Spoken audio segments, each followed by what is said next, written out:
Excel Techno School, Guruvayanakere, Venur. Admission open now. ಇವತ್ತು ರಾಜ್ಯಾದ್ಯಂತ ಪ್ರವಾಸ ಮಾಡೋದ್ರ ಮುಖಾಂತರ ಜೆಡಿಎಸ್ ಪಕ್ಷವನ್ನ ಅಧಿಕಾರಕ್ಕೆ ತರಬೇಕು ಅಂತ ಏನ್ ನಾಯಕತ್ವವನ್ನು ವಹಿಸಿ ನಿಖಿಲಣ್ಣವರವರು ಕುಮಾರಣ್ಣವರವರ ಮಾರ್ಗದರ್ಶನದ ಮೇಲೆ ಹೋರಾಟವನ್ನ ಮಾಡ್ತಾ ಇದ್ದಾರೆ. ಅವ್ರಿಗೋಸ್ಕರ ಈ ರಾಜ್ಯದಲ್ಲಿ ಕಾರ್ಯಕರ್ತರು ಜೀವ ಕೊಡ್ಲಿಕ್ಕೆ ಸಿದ್ಧವಾಗಿದ್ದಾರೆ. ಈ ಬಾರಿ ಕುಮಾರಣ್ಣವರನ್ನ ಮುಖ್ಯಮಂತ್ರಿ ಮಾಡಬೇಕು ಅನ್ನೋ ಉದ್ದೇಶ ಅಷ್ಟೇ. ಈ ರಾಜ್ಯದಲ್ಲಿ ಯಾರ ರೈತರ ಪರವಾಗಿ, ಬಡವರ ಪರವಾಗಿ, ದಲಿತರ ಪರವಾಗಿ ಇರಂತ ಮುಖ್ಯಮಂತ್ರಿ ಅಂದ್ರೆ ಟಾರ್ಚ್ ಹಾಕೊಂಡು ಹುಡುಕಿದ್ರು ಸಿಕ್ಕದು ಒಬ್ಬರೇ ಒಬ್ರು, ಒಂದೇ ಒಂದು ಜೀವ, ಅದು ಕುಮಾರಣ್ಣ ಅವ್ರು ಮಾತ್ರ ಅಂತ ಹೇಳಕ್ ಬಯಸ್ತೇನೆ. ರೈತರ ಪರವಾಗಿ ಏನ ಕೆಲಸಗಳು ಸಾಕಾರಗಳು ಆಗಿದ್ರೆ ಅದು ಕುಮಾರಣ್ಣ ಅವರ ಅವಧಿಯಲ್ಲಿ ಮಾತ್ರ. ಈ ರಾಜ್ಯದಲ್ಲಿ ಮಾತ್ರವಲ್ಲ, ಈ ದೇಶದಲ್ಲೇ ರೈತರ ಸಾಲ ಮನ್ನಾ ಮಾಡಿದಂತ ಏಕೈಕ ವ್ಯಕ್ತಿ ಕುಮಾರಣ್ಣ ಅವರು. 2006ರಲ್ಲಿ ಮೊದಲನೇ ಬಾರಿ ಮುಖ್ಯಮಂತ್ರಿ ಆಗಿದ್ದಾಗ ತಲಾ 25,000 ಮನ್ನಾ ಮಾಡೋದ್ರ ಮುಖಾಂತರ ರೈತರಿಗೆ ಸಹಕಾರವನ್ನು ಕೊಟ್ಟರು. ಎರಡನೇ ಬಾರಿ ಮುಖ್ಯಮಂತ್ರಿ ಆದಾಗ 26,000 ಕೋಟಿ ಸಾಲ ಮನ್ನಾ ಮಾಡೋದ್ರ ಜೊತೆಗೆ ರೈತರಿಗೆ ಬಹಳ ಸಹಕಾರ್ಯವನ್ನು ಕೊಟ್ಟಿದ್ದಾರೆ. ಇವತ್ತು ಈ ತಾಲೂಕಿನಲ್ಲಿ ನಾವೆಲ್ಲ ಕಾರ್ಯಕರ್ತರು ಒಗ್ಗೂಟಿನಿಂದ ಸಹಕಾರವನ್ನು ಕೊಡೋದ್ರ ಮುಖಾಂತರ ಕುಮಾರಣ್ಣ ಅವರನ್ನ ಮುಖ್ಯಮಂತ್ರಿ ಮಾಡ್ಲಿಕ್ಕೆ ಜೆಡಿಎಸ್ ಬೋಟವನ್ನು ಖಂಡಿತ ಕಳಿಸ್ತೀವಿ ಅನ್ನೋದಕ್ಕೆ ನಿಖಿಲಣ್ಣ ಅವರಿಗೆ ಮಾತು ಕೊಡ್ತಾ ಇದೀವಿ ನಾವು ಖಂಡಿತವಾಗಿ. ಈ ತಾಲೂಕಿನಲ್ಲಿ ಜೆಡಿಎಸ್ ಕಾರ್ಯಕರ್ತರು ಎಷ್ಟು ಗಟ್ಟಿ ಅಂತ ಹೇಳಿದ್ರೆ 15-20 ವರ್ಷದಿಂದ ಒಂದೇ ಒಂದು ಬಾರಿ ಜೆಡಿಎಸ್ಗೆ ಅಧಿಕಾರ ಅವಕಾಶ ಸಿಕ್ಕಿರೋದು.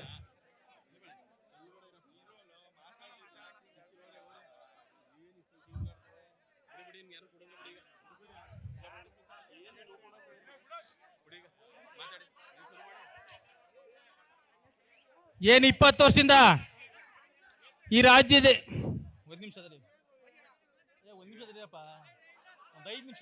5 ನಿಮಿಷ ಆಯ್ತು ತಡೀರಿ, 5 ನಿಮಿಷದಲ್ಲಿ ನಿಖಿಲಣ್ಣ ಅವರು ಇಲ್ಲೇ ಇದ್ದಾರೆ. ಈ ತಾಲೂಕಿನಲ್ಲಿ ಕಾರ್ಯಕರ್ತರು 20 ವರ್ಷದಲ್ಲಿ ಒಂದೇ ಒಂದು ಬಾರಿ ಅಧಿಕಾರ ಸಿಕ್ಕಿರೋದು. 15 ವರ್ಷ ಅಧಿಕಾರ ಇಲ್ಲದೆ ಹೋದ್ರು ಸುಧಾ ಯಾವುದೇ ವಿರೋಧ ಪಕ್ಷ ನಾಯಕರ ಮನೆಗೆ ಕಾಲು ಮಡಗಿಲ್ಲ ನಮ್ಮ ಕಾರ್ಯಕರ್ತರು. ಎಷ್ಟೇ ಸಮಸ್ಯೆ ಬಂದ್ರು ಎದೆಗುಂದಿದ್ದೇನೆ ಹೋರಾಟ ಮಾಡೋದ್ರ ಮುಖಾಂತರ ಈ ತಾಲೂಕಿನಲ್ಲಿ ಜೆಡಿಎಸ್ ಪಕ್ಷವನ್ನ ಗಟ್ಟಿಯಾಗಿ ಬೆಳೆಸಿ ನಿಲ್ಲಿಸಿದ್ದಾರೆ. ಈ ತಾಲೂಕಿನಲ್ಲಿ ಬಹಳಷ್ಟು ಭ್ರಷ್ಟಾಚಾರ ನಡೀತಾ ಇದೆ. ಅದೆಲ್ಲ ಮಂದಗೊಂಡು ತಾವೆಲ್ಲ ಈ ಚುನಾವಣೆಯಲ್ಲಿ ಏನು ಮುಂದೆ ಬರ್ತಾ ಇರಕ್ಕಂತ ಗ್ರಾಮ ಪಂಚಾಯತಿ ಚುನಾವಣೆ ಇರ್ಬೋದು, ತಾಲೂಕ್ ಪಂಚಾಯತಿ, ಜಿಲ್ಲಾ ಪಂಚಾಯತಿ ಚುನಾವಣೆ ಇರ್ಬೋದು, TAPSMC ಇರ್ಬೋದು, ಇಂಥ ಚುನಾವಣೆ ಎಲ್ಲ ನಾವು ಈಜಿ ಕಣ್ಣು ಬಿಡೋಷ್ಟೊಳಗೆ ವಿಧಾನಸಭಾ ಚುನಾವಣೆ ಬರ್ತದೆ. ಆ ಚುನಾವಣೆಯಲ್ಲಿ ನಾವೆಲ್ಲ ಸೇರಿ ಪಕ್ಷವನ್ನ ಕಟ್ಟಂತ ಕೆಲಸನ ನಾವು ನೀವೆಲ್ಲ ಕಾರ್ಯಕರ್ತರಾಗಿ ಮಾಡೋಣ ಅಂತ ಹೇಳ್ತಾ, ನಮ್ಮ ತಾಲೂಕಿನಲ್ಲಿ ಮಾತ್ರವಲ್ಲ ಈ ಮೈಸೂರು ಭಾಗದಲ್ಲಿ ಹೊಗೆ ಸೊಪ್ಪು ಬೆಳೆ ಜೀವನಾಡಿ. ಸಾರಾ ಮಹೇಶಣ್ಣವರು ಹರೀಶ್ ಗೌಡ್ರ ನೇತೃತ್ವದಲ್ಲಿ ಒಂದ್ಸಲಿ ಡೆಲ್ಲಿ ಕರ್ಕೊಂಡು ಹೋಗಿದ್ರು. ಪೀಯೂಷ್ ಗೋಯಲ್ ಅವರು 2 ನಿಮಿಷದ ಮೇಲೆ ಮಾತಾಡೋಕ್ಕೆ ಅವಕಾಶ ಇಲ್ಲ ಅಂತ ಹೇಳಿದ್ರು. ಆದ್ರೆ ನಮ್ಮನ್ನೆಲ್ಲ ಕೂರಿಸಿ ನಿಖಿಲಣ್ಣ ಅವರು ರೈತರಿಗೆ ಅನುಕೂಲ ಆಗಲಿ ಅನ್ನೋ ದೃಷ್ಟಿಯಿಂದ 1 ಗಂಟೆ ಚರ್ಚೆ ಮಾಡಿ ಕಳೆದ ಬಾರಿ ಹೊಗೆ ಸೊಪ್ಪು ರೇಟ್ ಕೊಡಿಸೋದ್ರಲ್ಲಿ ಬಹಳ ಕಷ್ಟವನ್ನು ಪಟ್ರು. ನಿಖಿಲಣ್ಣ ಅವ್ರು ಇಲ್ಲೇ ಇದ್ದಾರೆ. ತಿರ್ಗಾ ಮತ್ತೆ ಹೊಗೆ ಸೊಪ್ಪು ಬೆಲೆ ಕಮ್ಮಿ ಆಗಿದೆ. ಈಗ ಟೊಬ್ಯಾಕೋ ಬೋರ್ಡ್ಗೆ ಭೇಟಿ ಕೊಟ್ಬಿಟ್ಟು ಬಂದಿದ್ದಾರೆ. ದಯಮಾಡಿ ಕುಮಾರಣ್ಣ ಅವರ ಗಮನಕ್ಕೆ ತಂದು ಹೊಗೆ ಸೊಪ್ಪು ದರವನ್ನು ಹೆಚ್ಚಿಗೆ ಕೊಡೋದ್ರ ಜೊತೆಗೆ ನಮ್ಮ ರೈತರು ಬೆಳೆದಂತ ಬೆಳೆ ಮೇಲೆ ಬಹಳ ಕಂಗಾಲಾಗಿದ್ದಾರೆ. ಟೊಬ್ಯಾಕೋ ಬೋರ್ಡ್ ಒಳಿಕೆ ನಿಲ್ಸಿ ನಮ್ಮ ರೈತನ ಬಿಟ್ ಮಾಡ್ತಾ ಇಲ್ಲ, ಆಚೆಗೆ ನಿಲ್ಸಿ ಬಿಟ್ ಮಾಡ್ತಾರೆ. ದಯಮಾಡಿ ಒಳಿಕೆ ನಿಲ್ಸಿ ಬಿಟ್ ಮಾಡೋಂಥ ಅವಕಾಶನ ಕುಮಾರಣ್ಣ ಅವರಿಗೆ ಕೊಡಿಸ್ಬೇಕು ಅಂತ ನಾನು ಮನವಿ ಮಾಡ್ಕೊಳ್ತಾ ಇದ್ದೀನಿ. ಇವತ್ತು ಆಂಧ್ರದಲ್ಲಿ ರೈತರುಗಳನ್ನ ಕೂರಿಸಿ ಹೊಗೆ ಸೊಪ್ಪು ಮುಂದೆ ಬಿಟ್ ಮಾಡ್ತಾರೆ, ಆದ್ರೆ ನಮ್ಮ ರೈತನ ಒಳಗೆ ಕೊಡಂತ ಪರಿಸ್ಥಿತಿ ಇಲ್ಲ. ದಯಮಾಡಿ ನಿಖಿಲಣ್ಣ ಅವರು ಕುಮಾರಣ್ಣನ ಗಮನಕ್ಕೆ ತಂದು ಒಳಗಡೆ ನಿಲ್ಲಿಸಿ ಬಿಟ್ ಮಾಡಬೇಕು. 320-330 ಕೊಡ್ತಿದ್ದ ರೇಟ್ಗೆ ಇವತ್ತು 270 ಬಂದಿದೆ. ರೈತರು ಕಂಗಾಳಾಗಿದ್ದಾರೆ. ಮಹೇಶಣ್ಣ ಅವ್ರ ಕ್ಷೇತ್ರ ಇರ್ಬೋದು, ಹರೀಶ್ ಗೌಡ್ರ ಕ್ಷೇತ್ರ ಇರ್ಬೋದು, ನಮ್ಮ ಕ್ಷೇತ್ರ ಇರ್ಬೋದು, ಬಹಳಷ್ಟು ಹೊಗೆ ಸೊಪ್ಪಿನ ಬೆಳೆ ಅಂತ ಬೆಳೆಗಾರರು ನಾವಿದ್ದೀವಿ. ಜೊತೆಗೆ ಪ್ರಮುಖವಾದಂತ ಬೆಳೆ ಇದು. ಆ ಬೆಳೆಗೆ ಬಹಳ ಕಷ್ಟ ಇದೆ ಅದನ್ನ ಬೆಳೆಸಲಿಕ್ಕೆ. ಏನು ಸಾಸಿವೆ ಗಾತ್ರದ ಬೀಜನ ತಂದು ರೈತರು ಪಟ ಮಾಡಿ ಅದನ್ನ ಬೆಳೆಸಿ ಹೊಗೆ ಸೊಪ್ಪನ್ನ ಹದ ಮಾಡಿ ಟೊಬ್ಯಾಕೋ ಬೋರ್ಡ್ ಬುಡ ಗಂಟನೂ ಹೈರಾಣ ಆಗಿರ್ತಾರೆ. ಅದ್ರ ಜೊತೆಗೆ ವೆಚ್ಚನೂ ಜಾಸ್ತಿ. ಹೊಗೆ ಸೊಪ್ಪು ತಂಬಾಕ್ನ 1 kg ಹೊಗೆ ಸೊಪ್ಪು ಬೆಳೆಕ್ಕೆ 250 ರೂಪಾಯಿ 270 ರೂಪಾಯಿ ಬೀಳ್ತಾ ಇದೆ. ನಮ್ಮ ರೈತರಿಗೆ ಸಿಗ್ತಾ ಇರೋದು ಬಹಳ ಕಮ್ಮಿ ದರ, ಕೊನೆ ಒಂದೊಂದು ಪರಿಸ್ಥಿತಿಲಿ ಲಾಸ್ಗೆ ಹೋಗ್ತೀವಿ.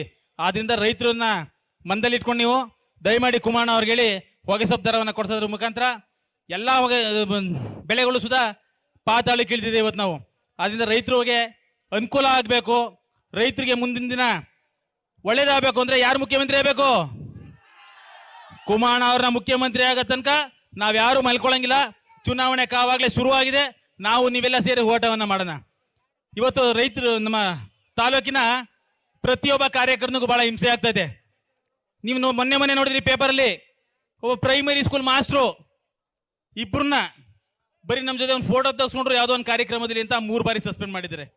ಅದ್ರ ಜೊತೆಗೆ ಯಾವ ಮಟ್ಟಕ್ಕಾಗಿದೆ ನಮ್ಮ ತಾಲೂಕು ಅಂತ ಹೇಳಿದ್ರೆ, ಯಾವ್ದಾರ ಒಂದು ಗ್ರಾಮದಲ್ಲಿ 10 ಜನದ ಮನೇಲಿ ಪಾತ್ರೆಗಳು ಮಡಗಿರ್ತೀವಲ್ಲ ಯಾವ್ದಾರ ಕಾರ್ಯಕ್ರಮಕ್ಕೆ ತೊಗೊಳಕ್ಕೆ, ಅದನ್ನು ಸುಧಾ JDS ಅವ್ರು ಮುಟ್ಟಂಗಿಲ್ಲ. ಆ ರೀತಿ ಭಯದಲ್ಲಿ ವಾತಾವರಣದಲ್ಲಿ ಮಡಗಿದ್ದಾರೆ. ಇನ್ನು ನಮಗೂ ಸುಧಾ ಅಷ್ಟೇನೆ 4 ಬಾರಿ ವಜಾ ಮಾಡಿಸಿದ್ರು. ಮೊನ್ನೆನೂ ವಜಾ ಮಾಡ್ತಾವ್ರೆ, ಆದ್ರೆ ಬಗ್ಗದಿಲ್ಲ ನಾವು. 27 ನೋಟಿಸು, ಎಷ್ಟು ನೋಟಿಸ್ ಕೊಟ್ರು ಅಷ್ಟೇ ಎತ್ತತಾನೆ ಇದೀವಿ. ಅವ್ರು ವಜಾ ಮಾಡ್ತಾನೆ ಅವ್ರೆ. ಈ ತಾಲೂಕಿನಲ್ಲಿ ನಿಖಿಲಣ್ಣ 45,000 ಲೀಟರ್ ಹಾಲಿತ್ತು 2015ರಲ್ಲಿ. ನಾನು ಮೊದಲನೇ ಬಾರಿ ಸ್ಪರ್ಧೆ ಮಾಡಿದ ಮೇಲೆ ನಿಮ್ಮೆಲ್ಲರ ಆಶೀರ್ವಾದದಿಂದ ಗೆದ್ದೆ. ನಮ್ಮ ತಂದೆಯವರು ಒಂದೇ ಒಂದು ಮಾತು ಹೇಳಿದ್ರು, ಈ ಕ್ಷೇತ್ರಕ್ಕೆ ಹೊಸದಾಗಿ ಪಾದಾರ್ಪಣೆ ಮಾಡಿದ್ವಿ ಜಿಲ್ಲಾ ಲೆವೆಲ್ಗೆ, ರೈತರು ಪರವಾಗಿ ಕೆಲಸ ಮಾಡಬೇಕು, 10 ರೂಪಾಯಿ ಮುಟ್ಬೇಡ್ದು ಯಾರು ತಗೋ ನೀನು ಅಂತ ಹೇಳಿ ಕಳಿಸಿದ್ರು. ಅದೇ ರೀತಿ ಈ ತಾಲೂಕಿನಲ್ಲಿ 45,000 ಲೀಟರ್ ಹಾಲು ಹೋಯ್ತಿದ್ನ ಇವತ್ತು 2,10,000 ಲೀಟರ್ ಹಾಲ್ಗೆ ತಂದಿದ್ದೀವಿ. ಇವತ್ತು ನಮ್ಮ ತಾಲೂಕಿನಲ್ಲಿ ಹೈನುಗಾರಿಕೆಯಲ್ಲಿ ಬಹಳಷ್ಟು ಎಲ್ಲಾ ಗ್ರಾಮಗಳಿಗೂ, ಸಣ್ಣ ಪುಟ್ಟ ಗ್ರಾಮಗಳು ಸುಧಾ ಡೈರಿಗಳನ್ನ ಕೊಟ್ಟಿದೀವಿ. ಬಿಲ್ಡಿಂಗು, BMC ಇತರ ಅನೇಕ ಕಾರ್ಯಕ್ರಮಗಳನ್ನ ಮಾಡಿದೀವಿ. ಜೊತೆಗೆ ಪಿರಿಯಾಪಟ್ಟಣ ತಾಲೂಕಿನಲ್ಲಿ ಒಂದು ಫ್ಯಾಕ್ಟರಿ ತರಬೇಕು ಅಂತ ಅವತ್ತು ಬಹಳ ಹೋರಾಟ ಮಾಡಿ ತಂದು ನಾನು ನನ್ನ ತಂದೆ ಇವತ್ತು ಮುಂದ್ಗೋಡೆ ಬೀಳ್ತಾರೆ, ಕಟ್ಟಕ್ಕೆ ಕೊಡ್ತಾ ಇಲ್ಲ. ಇವತ್ತು 3 ವರ್ಷ ಆಗಿದೆ. ನಮ್ಮ ತಾಲೂಕಿನಲ್ಲಿ ರೈತರಿಗೆ ಬಹಳ ಸಮಸ್ಯೆ ಆಗ್ತಿದೆ.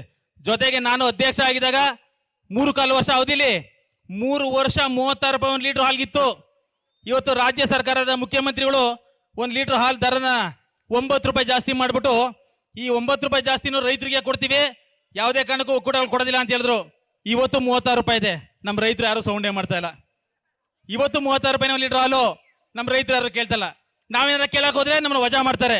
ಆದ್ರೂ ಪರವಾಗಿಲ್ಲ, ನಿಮ್ಮೆಲ್ಲರ ಪರವಾಗಿ ನೀವೆಲ್ಲ ಏನ್ ನಮ್ಮ ಕುಟುಂಬಕ್ಕೆ ಆಶೀರ್ವಾದವನ್ನ ಮಾಡಿದೀರಿ, ನಾವು ಬದುಕಿರೋ ತನಕ ನಿಮ್ ಜೊತೆ ಪ್ರಾಣ ಕೊಟ್ಟು ಹೋರಾಟ ಮಾಡಕ್ಕೆ ರೆಡಿ ಆಗಿರ್ತೀವಿ ಖಂಡಿತವಾಗಿ. ಅದು ಯಾವುದೇ ಚುನಾವಣೆ ಇರ್ಬೋದು, ನಿಮ್ ಸಮಸ್ಯೆಗಳಿರ್ಬೋದು, ಎಲ್ಲದಕ್ಕೂ ಸುಧಾ ನಾವು ಭಾಗಿಯಾಗೋದ್ರ ಮುಖಾಂತರ ನಿಮ್ ಜೊತೆ ನಾವು ಸದಾ ಇರ್ತೀವಿ. ಏನಿವತ್ತು ಈ ರಾಜ್ಯದಲ್ಲಿ ಚುನಾವಣೆ ಕಾವು ರಂಗೇರಿದೆ, ಆ ಚುನಾವಣೆ ಕಾವಿಗೆ ನಾವೆಲ್ಲ ಪುಷ್ಟಿ ನೀಡೋದ್ರ ಮುಖಾಂತರ ಈ ಜಿಲ್ಲೆಯಲ್ಲಿ ಸಾರಾ ಮಹೇಶಣ್ಣ ಅವರ ಅಧ್ಯಕ್ಷತೆಯಲ್ಲಿ ಪಕ್ಷವನ್ನ ಕಟ್ತೇವೆ. ಮುಂಬರುವ ಚುನಾವಣೆಯಲ್ಲಿ JDS ಬೋರ್ಡನ್ನು ಹಾರಿಸಿ ಕಳಿಸ್ತೀವಿ ಅಂತ ನಿಖಿಲಣ್ಣ ಅವರು ಮಾತು ಕೊಡ್ತಾ ನನಗೆ ಮಾತಾಡಕ್ಕೆ ಅವಕಾಶ ಕೊಡಿ. ತಮ್ಮೆಲ್ಲರಿಗೂ ಒಂದ್ಸಲ ಮಾತು ಮುಗಿಸ್ತೀನಿ. ನಮಸ್ತೆ. ನ್ಯೂಸ್ ಫಸ್ಟ್, ನಿರ್ಭೀತಿಯಿಂದ ನಿಮ್ಮ ಪರವಾಗಿ.